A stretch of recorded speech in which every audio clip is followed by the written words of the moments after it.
War drum and rally, बहुत ही contrasting opinion बन रहा है यहाँ पे। एक तरफ तो वॉर चली हुई है और दूसरी तरफ क्या है, 4 डे की रैली है। Is this a trap? Nifty 50 जो है 4 दिनों से रैली के अंदर है और वॉर पूरी तरह से चारों तरफ फैली हुई है गल्फ के अंदर। तो इसी को आज हम डिकोड करेंगे कि war drum and a 4 day rally, is this a trap? तो ये देखिए आप, आज इंट्राडे के अंदर मार्केट फॉल करती है और 800 पॉइंट का एक डेफिसिट क्रिएट होता है, लेकिन साथ में यहाँ पे आप देखेंगे कि पिछले 4 डेज जो कि निफ्टी के वर्किंग डेज हैं, उन 4 दिनों के अंदर निफ्टी 50 792 पॉइंट राइज करता है, सेंसेक्स 2669 पॉइंट राइज करता है। तो 4 दिनों के अंदर ये जो रैली चली हुई है, एक तरफ ये रैली है और दूसरी तरफ वॉर जो है, ईरान और गल्फ ऑफ हॉर्मूज का ड्रामा, वो चारों तरफ आप सुन रहे हैं। उसकी डिटेल में मैं अभी नहीं जाऊंगा। तो चलिए इसको डीकोड करते हैं आज। Nifty at the cross road, Nifty बिल्कुल क्रॉस रोड पे रहा आज।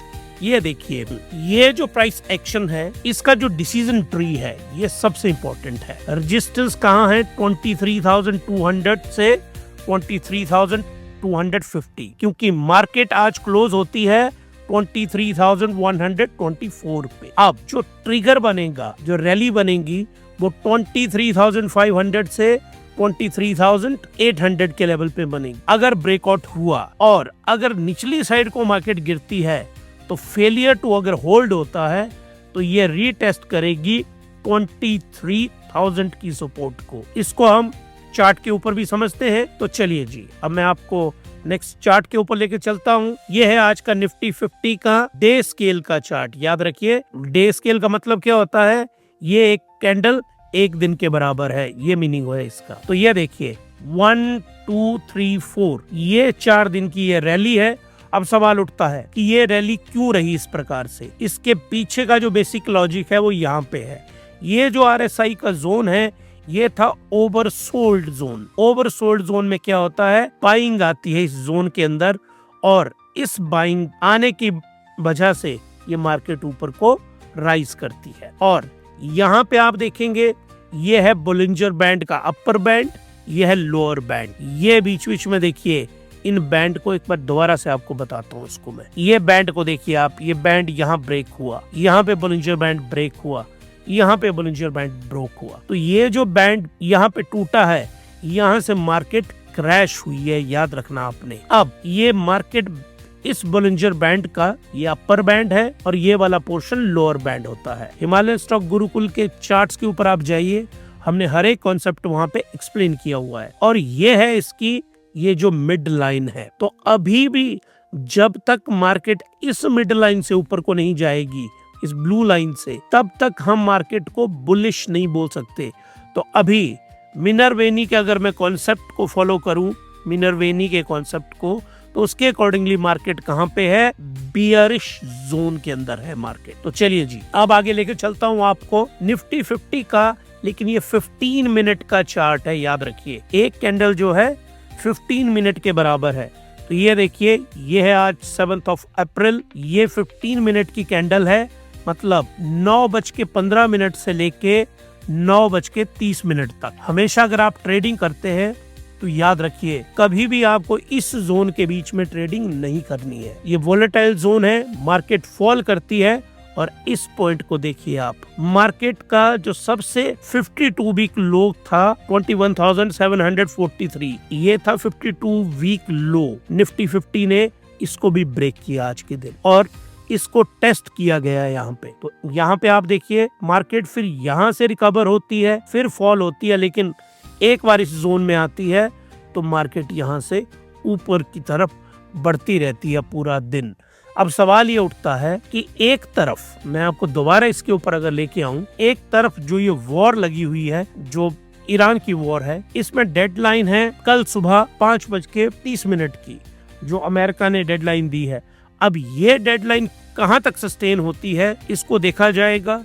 और अगर एक और डेडलाइन दे दी गई जो कि डोनाल्ड जे ट्रंप साहब देंगे, डोनाल्ड जे ट्रंप साहब, तो मार्केट जो है एक बार फिर से, मार्केट में 2 ही ऑप्शन है निफ्टी 50 के अंदर। निफ्टी 50 अगर ट्यूसडे, कहाँ का ट्यूसडे, हमारे यहाँ तो ट्यूसडे हो गया, ट्यूसडे यूएसए में, क्योंकि यूएसए 24 घंटे हमसे परे है, तो यहाँ पे 5:30 हमारे इंडियन स्टैंडर्ड टाइम, ये हमारा आएगा वेडनेसडे। यहाँ पे अगर डेडलाइन एक्सटेंड होती है तो मार्केट ऊपर को राइज करेगी, अगर अटैक होता है ईरान के ऊपर तो मार्केट फॉल करेगी इस जोन के अंदर, याद रखिएगा आप हमेशा। अब मैं आपको आगे लेके चलता हूँ। अब आते हैं हम क्रूड ऑयल के ऊपर। क्रूड ऑयल $100 से ऊपर है पेन की थ्रेशोल्ड पे। यहाँ मैंने एक मीटर बनाया है आपको लोगों के लिए, ये देखिए आप, ये जो जोन है ये वाली गोल्डन एरा तो जा चुकी है। क्रूड ऑयल $108 पर बैरल के ऊपर है, तो ये एक्सट्रीम जोन के अंदर है इस वक्त। इसका फैसला ये देखिए,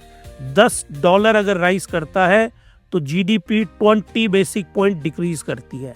ये 20 बेसिक पॉइंट जीडीपी डिक्रीज करती है तो प्लस 30 बेसिक पॉइंट क्या राइज करता है, इन्फ्लेशन। तो जो सबसे बड़ा खतरा है, तो सबसे बड़ा खतरा किस चीज का है, दैट इज ऑफ इन्फ्लेशन। तो ये जो क्रूड है, एक तो हमारे लिए ये तो इंटरमीडिएट खतरे हैं इसके, एक डायरेक्ट इसका खतरा भी है। ऑयल मार्केटिंग कंपनीज, अगर इनके स्टॉक आपके पास हैं, आप उनको बेचिए, बचिए उनसे। पेंट में क्योंकि रॉ मटेरियल यूज होता है जो क्रूड ऑयल का बेस्ड है, उसके कारण आप पेंट के जो स्टॉक हैं वो भी नीचे आ रहे हैं, टायर के स्टॉक हैं वो भी नीचे आ रहे हैं, क्योंकि क्रूड ऑयल्स का ही पार्ट उनमें भी इस्तेमाल होता है।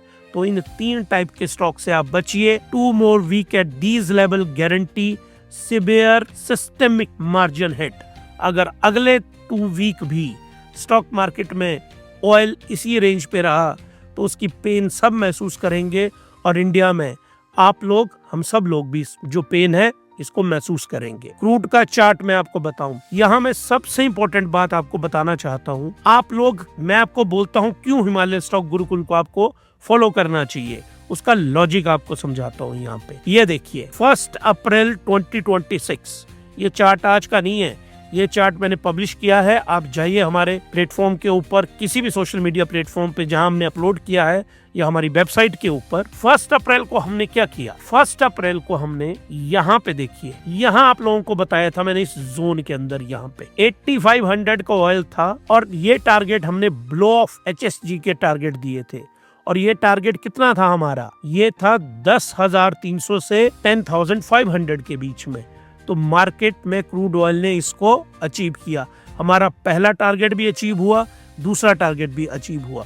और याद रखिए, हमने ये टारगेट हमेशा डेटाबेस के ऊपर दिए होते हैं।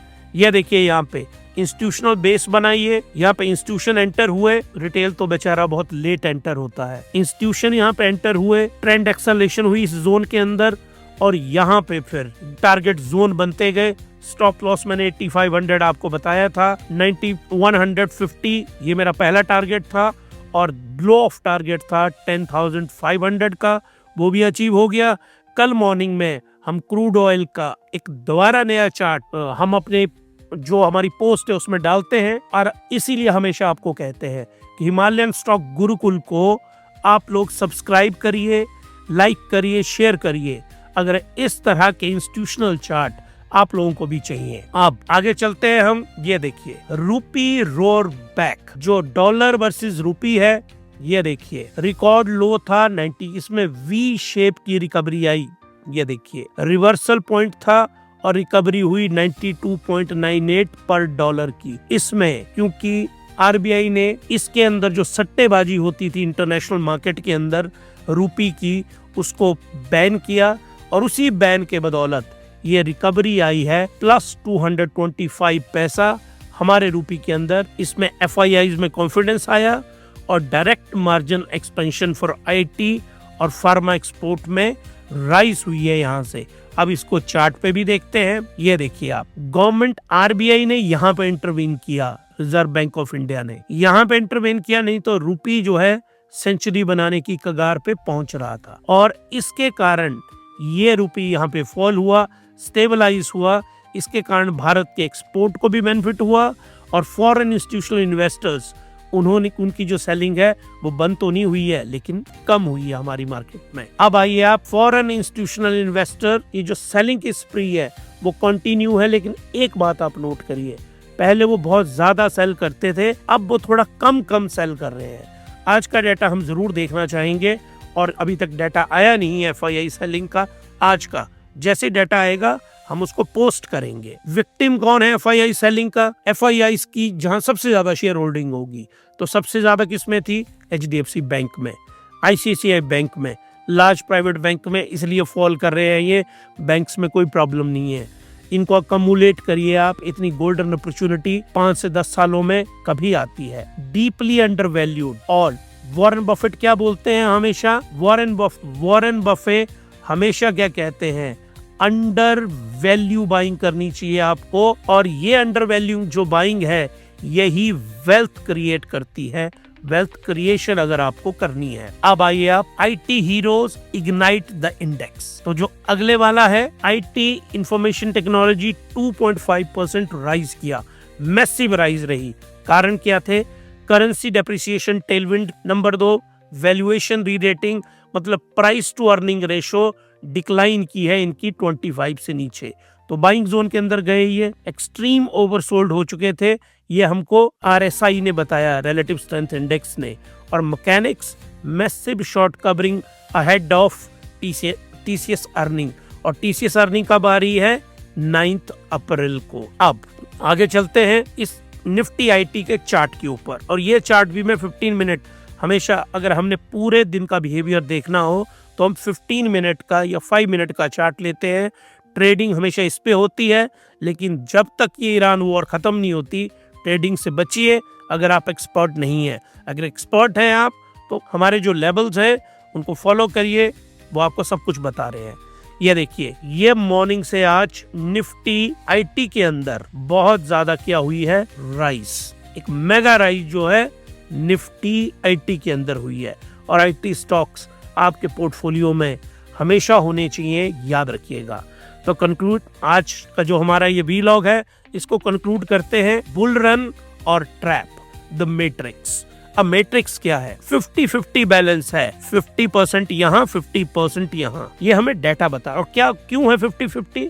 बुलिश अकोमुलेशन क्यों है? निफ्टी IT शॉर्ट कवरिंग जो होनी है। रूपी रिकवर 95 से घट के लगभग 93 पे आ गया या उससे नीचे आ गया। मेटल रियलिटी में मोमेंटम है, लेकिन लॉन्ग टर्म पे इन पे डाउट है। Institutional buying in defence stocks में बाइंग आ रही है। इनका वीलॉग रेडी है, कल आपको दिन में वो मिल जाएगा। Bearish gravity, crude trapped greater than $108। $100 से ऊपर, $100 से ऊपर क्रूड होगा तो वो डेंजरस है। FIIs कंटिन्यू सेलिंग है, ये भी नेगेटिव, ये भी नेगेटिव। PSU प्रॉफिट बुकिंग हो रही है वहां पे, क्योंकि बहुत सस्ते थे, वो बहुत ज्यादा ऊपर चले गए थे, लोगों ने प्रॉफिट बुक किया। स्मॉल कैप रिटेल फियर, जो रिटेल इन्वेस्टर या स्मॉल कैप से डर रहे हैं, और डरना चाहिए और आपको भी डरना चाहिए। तो फाइनल वर्डिक्ट हमारे इस पहले वीलॉग का क्या है? The market is balancing on a razor's edge. Thin razor edge पे चल रही है market. Watch 23,200 Nifty level. A decisive break is a true rally. A rejection confirms the geopolitical trap. इसको कंक्लूड करेंगे हम, तो कंक्लूजन में कहेंगे 23,200 से ऊपर मार्केट जाएगी और फिर 23,500 से 23,800 इन लेवल के ऊपर अगर मार्केट सस्टेन करती है तो ये होगा बुल रन, और अगर ये नहीं होगा तो दोबारा से बियर रन जो है मार्केट में इंटैक्ट हो जाएगा। तो अब आप लोगों को अगर ये हमारे आज का वीलॉग, हमारा एनालिसिस आज की स्टॉक मार्केट का अच्छा लगा है, हिमालयन स्टॉक गुरुकुल को सब्सक्राइब करिए, लाइक करिए, शेयर करिए और बेल आइकन को जरूर दबाइए। हैप्पी इन्वेस्टिंग और मिलते हैं नए वीलॉग के साथ।